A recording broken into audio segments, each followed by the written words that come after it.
Bismillahirrahmanirrahim. Assalamualaikum warahmatullahi wabarakatuh. Alhamdulillah. Alhamdulillah ya Rabbil alamin. Wal 'aqibatul lil muttaqin. Fala udwana illa 'alal zalimin. Wassalatu wassalamu ala asyrafil anbiya'i wal mursalin. Nabiyina wa habibina Muhammad arsalallahu rahmatan lil alamin wa ala alihi wa sahbihi ajma'in. Amma ba'd. Yang terhormat Dewan Hakim yang arif dan bijaksana, yang saya hormati Ibu Bapak Panitia Penyelenggara serta generasi Qur'ani yang saya banggakan. Dengan menyebut namamu ya Allah, Tuhan semesta alam, yang dengan rahmat dan karunia-Nya menciptakan kehidupan yang penuh keseimbangan dan kedamaian. Dialah Allah yang menurunkan agama Islam, agama yang mengajarkan kita keadilan dan keharmonisan di dalam kehidupan, yang dengan rahmat-Nya Ia mampu mengajarkan manusia untuk hidup saling mencintai, saling menghargai, dan menjaga keseimbangan dengan alam semesta. Allahumma sholli ala sayyidina Muhammad wa ala ali sayyidina Muhammad. Ya Allah, limpahkanlah salawat dan salam kepada junjungan kami Nabi Muhammad sallallahu alaihi wasallam, Nabi pembawa rahmat bagi seluruh alam, yang menuntun umat manusia dari kegelapan menuju cahaya, dari perpecahan menuju persatuan, dari kebencian menuju kasih sayang. Beliau adalah teladan utama dalam mewujudkan Islam sebagai rahmatan lil alamin, yang akhlaknya menjadi cerminan kasih sayang, kedamaian dan toleransi di dalam kehidupan. Semoga kita mampu meneladani akhlak beliau dan menjadi penyebar rahmat di muka bumi ini. Amin, amin ya rabbal alamin.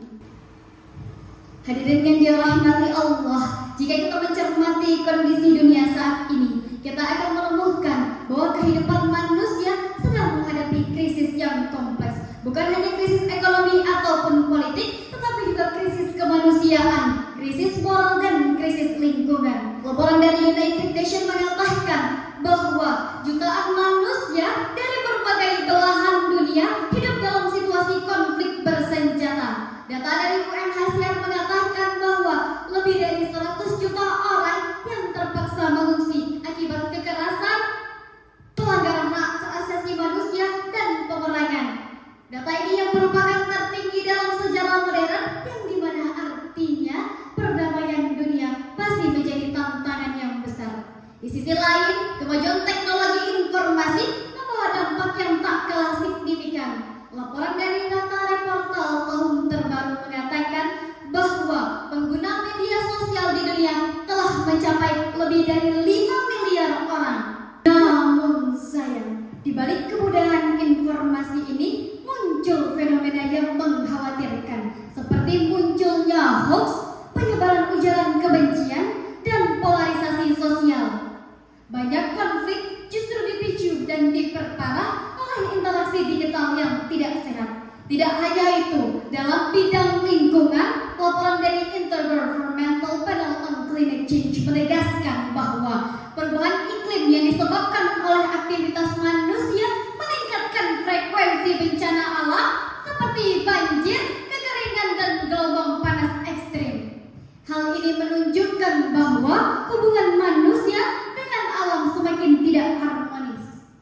Hadirin yang dirahmati Allah, jika fenomena ini kita tarik ke kehidupan kita sehari-hari, terutama di Indonesia, tantangan tersebut juga terasa nyata. Kita masih menyaksikan adanya gesekan sosial, perbedaan yang tidak dikelola dengan bijak, serta menurunnya kualitas adab dalam berkomunikasi, terutama di ruang digital. Hadirin yang dirahmati Allah, fenomena ini bukan hanya persoalan sistem, tetapi juga persoalan nilai. Ketika nilai-nilai kasih sayang dan toleransi mulai terkikis, maka yang muncul adalah perpecahan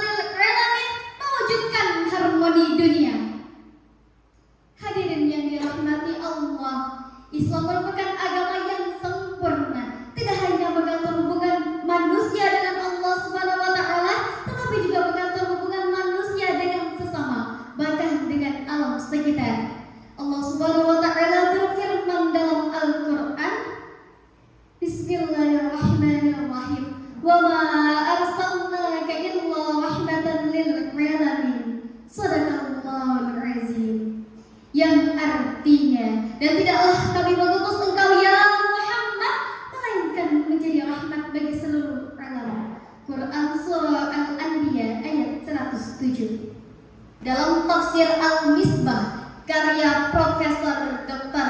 Kiai Haji Muhammad Quraisy Shihab menjelaskan bahwa kata rahmat di dalam ayat itu mengandung makna kasih sayang yang sangat luas dan menyeluruh. Kedatangan Nabi Muhammad SAW membawa ajaran yang menuntun umat manusia menuju ke kehidupan yang penuh kedamaian, keadilan dan keharmonisan. Islam tidak hanya mengatur hubungan spiritual, tetapi juga hubungan kemanusiaan dan juga sosial. Bahkan di dalam Islam mengandung prinsip-prinsip perlindungan terhadap lingkungan dan seluruh makhluk. Oleh karena itu, Islam sebagai rahmat bukan hanya konsep teologis, melainkan harus diwujudkan dalam realitas kehidupan sehari-hari. Ayat ini menjelaskan bahwa misi utama diutusnya dari Muhammad SAW adalah membawa rahmat dan kebaikan bagi seluruh alam tanpa terkecuali. Rahmat ini bukan hanya untuk umat Islam saja, melainkan untuk seluruh manusia, bahkan seluruh makhluk hidup. Di zaman modern ini, kita hidup di tengah masyarakat yang beragam, dari suku, budaya, bahasa, maupun agama. Di dalam kondisi seperti ini, Islam memberikan pedoman yang sangat indah agar terciptanya harmoni.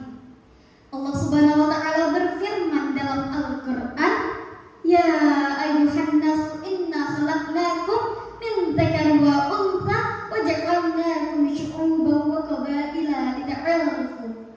Yang artinya, wahai manusia, kami ciptakan engkau dari seorang laki-laki dan perempuan, dan kami jadikan kamu berbangsa-bangsa dan bersuku-suku agar kamu saling mengenal. Quran Surah Al-Hujurat ayat 13. Ayat ini menjelaskan bahwa perbedaan adalah sunatullah, sesuatu yang memang dikehendaki oleh Allah Subhanahu wa taala. Oleh karena itu, perbedaan bukan untuk dipermusuhkan, melainkan untuk kita saling belajar, saling mengenal dan saling melengkapi. Hadirin yang dirahmati Allah, tantangan terbesar dalam mewujudkan harmoni dunia adalah munculnya sifat intoleransi, egoisme dan kurangnya kepedulian terhadap sesama. Padahal di dalam Islam sangat menekankan kasih sayang dan kepedulian sosial.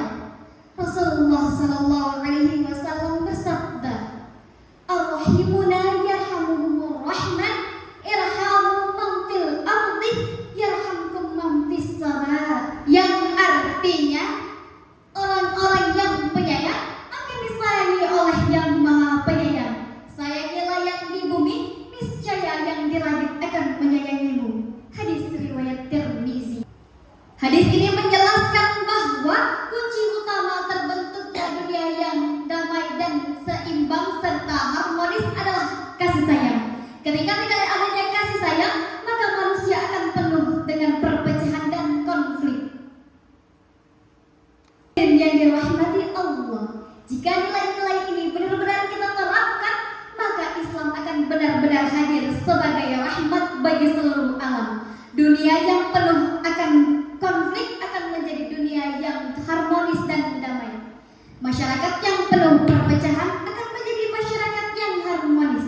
Sebaliknya, apabila kita mengabaikan nilai-nilai Islam tersebut, maka yang muncul adalah kerusakan, baik secara moral, sosial maupun lingkungan. Dari uraian yang telah saya sampaikan, dapat disimpulkan bahwa Islam adalah agama yang menyebarkan rahmat bagi seluruh alam, yang mengajarkan kita kasih sayang, keadilan dan toleransi dalam kehidupan. Dengan ajaran Al-Quran dan teladan Nabi Muhammad SAW, kita diajak menjadi pribadi yang lebih baik lagi, menghargai perbedaan dan menjaga hubungan antara manusia dan juga alam sekitar.